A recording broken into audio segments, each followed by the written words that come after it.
안녕하세요. 콘스탄트 김의 티스와 함께 돈 버는 아카데미. 이번 시간에는요, 돈 버는 재무 설계, 비과세 상품을 반드시 선택해야만 하는 이유에 대해서 말씀 나누겠습니다. 금융상품에 투자를 하게 되면, 아니면 뭐 다른 것에 투자를 해도 마찬가지가 되겠습니다만은, 투자를 하게 되면 어떤 일이 벌어질까요? 예적금에 투자, 투자라고 할 수는 없고 저축이라고 할 수 있겠죠. 펀드에 투자할 수 있습니다. 주식에도 투자할 수 있고요. 기타 금융 상품들에도 뭐 AI 상품이라든가 이런 쪽에 투자가 가능하다고 볼 수가 있습니다. 이러한 여러 가지 금융 상품들에 투자를 하면 어떤 일이 벌어질까요? 예적금에 투자, 저축을 해도요, 발생한 이자에 대해서 세금을 부담해야 됩니다. 이자 소득세하고 지방소득세까지 합치죠. 펀드에 투자를 하더라도요, 현재까지는 주식에서 발생한 차익 부분 뺀 나머지에 대해서는 전부 다 과세를 하게 되어 있습니다. 주식 같은 경우에는 소액 주주는 현재까지는 비과세입니다만은 2023년도부터는 과세를 하게 돼 있죠. 뭐 양도 차익에 5천만 원까지는 빼지고 그 이상이 될 경우에 그 지방소득세 10%까지 합쳐갖고 최저 22%에서 33%까지 세금을 부과한다는 것이 되겠습니다. 앞으로 세율은 점점 더 높아지겠죠. 기타 금융 상품들도 피해갈 수는 없습니다. 전부 다 세금에 노출되어 있다는 것이 되겠습니다. 따라서 투자를 아무리 잘해도 그 세금을 피할 수는 없다는 것 유념하시기 바랍니다. 투자를 했을 때 이익에 대해서 아니면 수익에 대해서 과세를 하게 된다는 것이 되겠습니다. 일부는요, 그래서 이자나 배당이 연간 2천만 원을 초과해서 높은 수익을 가져간 사람들은요, 종합과세를 피할 수가 없습니다. 종합과세는요, 그 2021년도 현재 그 소득세율이 45%, 지방소득세 10%까지 합쳐갖고 최고 49.5%까지 세금을 부담합니다. 거의 반을 부담하죠. 예를 들어서 1억 원을 벌었다 손치더라도 세금 공제 후 약 5천만 원, 절반 가까이는 세금으로 내야 된다는 것이 되겠습니다. 만약에 큰 돈을 굴리는 사람이 있어요. 100억 원을 벌었다고 가정해 볼까요? 그러면 거의 50억 원 정도는 세금을 내야 된다는 것인데요. 잘 한번 생각해 보십시오. 1억 원을 벌었는데 세금 하나도 안 내면 좋겠죠. 근데 반을 세금으로 떼인다면 좀 억울할 거 아니겠습니까? 100억 원 같은 경우는 놀랍습니다. 100억 원을 벌었는데 50억 원 가까이 세금을 낸다. 그런데 안 낼 수도 있다면 어떨까요? 그러면 엄청난 수익이 보장된다고 볼 수가 있을 것 같습니다. 하지만 그 현재 금융상품에 가입해서 투자 수익을 가져갔다면 반드시 세금을 내야 되는 어쩔 수 없는 상황에 봉착할 수밖에 없거든요. 그런데 피해갈 수 있는 유일한 방법이 있습니다. 금융상품 중에서요, 비과세 상품을 선택한다면은 거기서 발생한 수익이나 이익 같은 경우는 전부 다 세금을 피해갈 수가 있습니다. 따라서 아무리 투자를 잘한다 하더라도 세금을 내고 나면은 뭐 효과가 별로 없을 수도 있다 보니까 투자보다 어떻게 보면 절세가 더 중요할 수가 있는데요. 투자와 절세를 동시에 노릴 수 있는 비과세 상품의 선택이 무엇보다도 중요한 시점이 아닌가 생각합니다. 더 중요한 것은요. 많은 사람들이 투자 수익에 열을 올리고 있는데 절세에 대해서는 생각을 안 하더라고요. 그러나 이걸 생각해 보시면 놀라울 겁니다. 투자 수익은요, 아무리 수익을 내도 과세를 합니다. 투자 수익에 대해서는 과세를 하죠. 그런데 절세 이익에 대해서는 과연 과세를 할까요? 예를 들어서요, 투자 수익이 10억이 났습니다. 그러면 과세를 해서 5억을 떼겠죠. 최대한. 그런데 이 사람은, 다른 사람은요, 비과세 상품을 가입했는데 예를 들어서 뭐 10억의 수익이 났다는 거죠. 그럼 거기에 대해서 과세 안 하지 않습니까? 마찬가지로 뭐 예를 들어서 증여상속세를 절세를 10억을 했어요. 그랬더니 정부에서 너는 절세를 했기 때문에 5억 원 세금으로 내라 하고 절세 금액에 대해서 과세하는 경우는 절대로 없겠죠. 따라서 투자 수익보다 절세하는 것이 훨씬 더 효과적이라는 것을 이 그림을 통해서 알 수가 있을 것 같습니다. 그러니 이제 시중에서 판매되고 있는 비과세 상품에 눈을 돌릴 필요가 있는데요. 과연 어떤 상품들이 있고, 과연 선택을 하면 그 상품이 효과가 있을까 한번 판단해 볼 필요가 있을 것 같습니다. 농협이나 신협이나 수협이나 기타 등등의 출자금 통장을 뭐 1,000만 원까지 개설을 하면 비과세를 해준다고 합니다. 근데 딱 봐도 1,000만 원밖에 안 되니까 그 다음에 이자가 그렇게 높지 않지 않습니까? 그 효과가 좀 떨어질 것으로 판단합니다. 청년 우대 통장의 이자를 500만 원까지 비과해준다. 뭐 조금 더 나아 보이지만은요. 과연 청년 우대 통장에서 이자가 과연 500만 원까지 붙을 수 있을까? 이것도 의문입니다. ISA 개인종합자산관리계좌죠. 이자 200만 원까지는 비과세를 해주고 서민형인 경우는 400만 원까지 비과세를 해주고 초과분도 뭐 저율과세인 9.9%로 분리과세를 해준다고 하는데요. IS 상품 자체의 투자 수익이 좀 의문시스럽기도 하고요.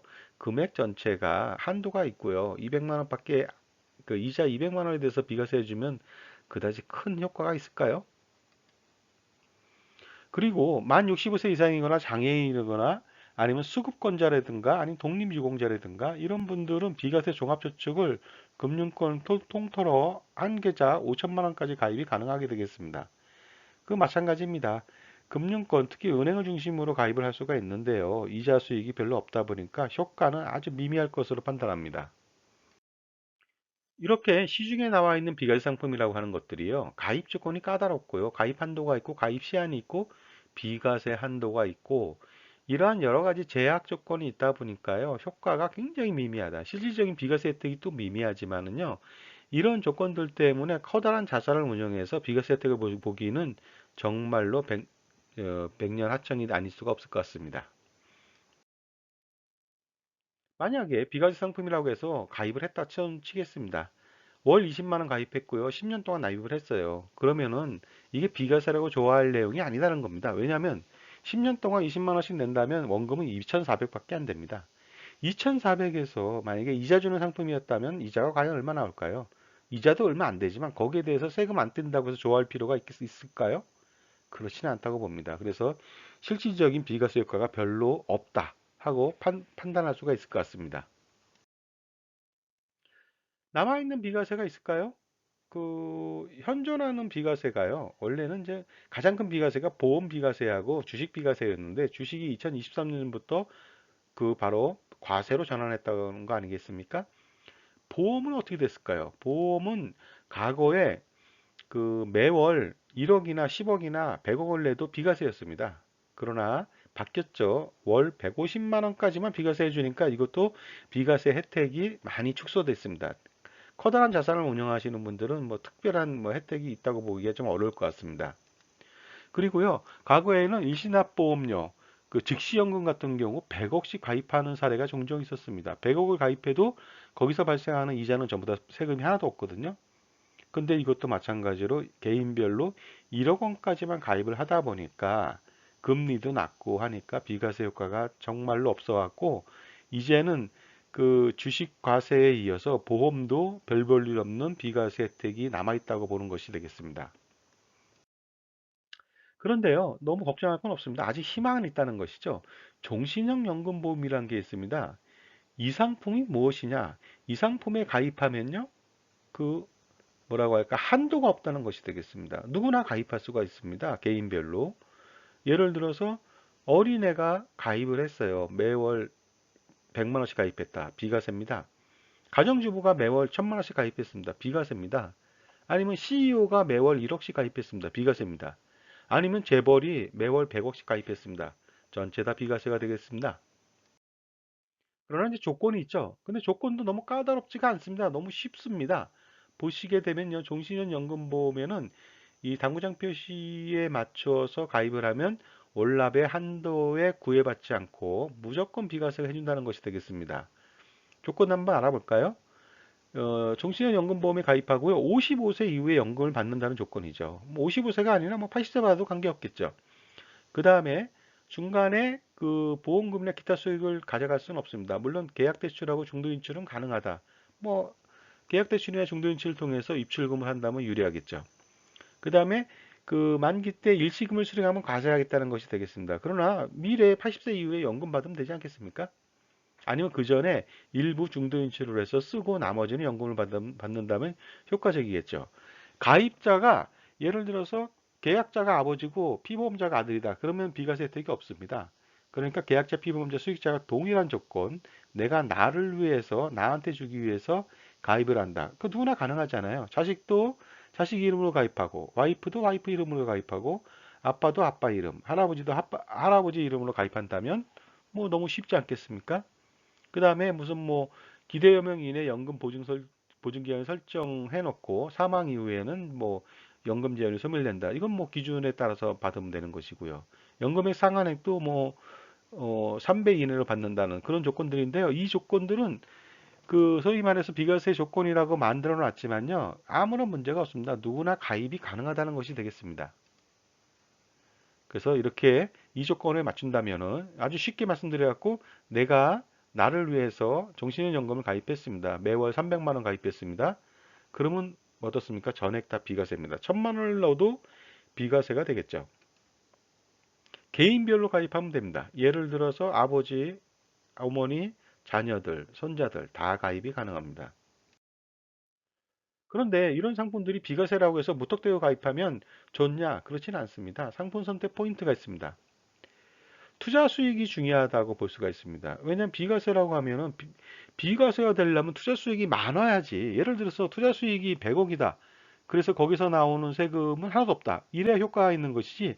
투자 수익이 뭐 200만 원 나왔습니다. 거기에 대해서 비과세다. 그러면 물론 비과세니까 좋겠지만 200만 원에 대해서 미미하다고 볼 수가 있다 보니까요.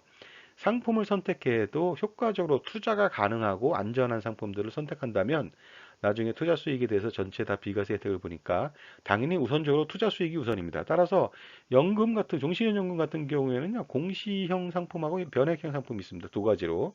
공시형 상품은 뭐 실세 금리가 마이너스로 막 떨어지고 낮다 보니까요.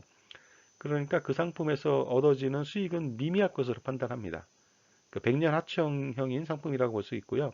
따라서 원금이 보장되면서 주식과 채권 등의 그러니까 펀드에 투자하면서 그 수익을 제공하는 변액형 상품이 유리하다고 볼 수가 있습니다. 특히 변액형 상품은요, 그 원금을 보장해, 투자 원금을 보장해주고 투자 원금을 최대 200%까지도 보장해주는 그런 기능도 있고요. 특히 예금자 보호가 안 되고 또 그 신탁형 상품에 준용받기 때문에 신탁법의 적용을 받아서 판매사가 파산하더라도 자기가 낸 돈, 적립한 돈은 고스란히 다 받을 수가 있습니다.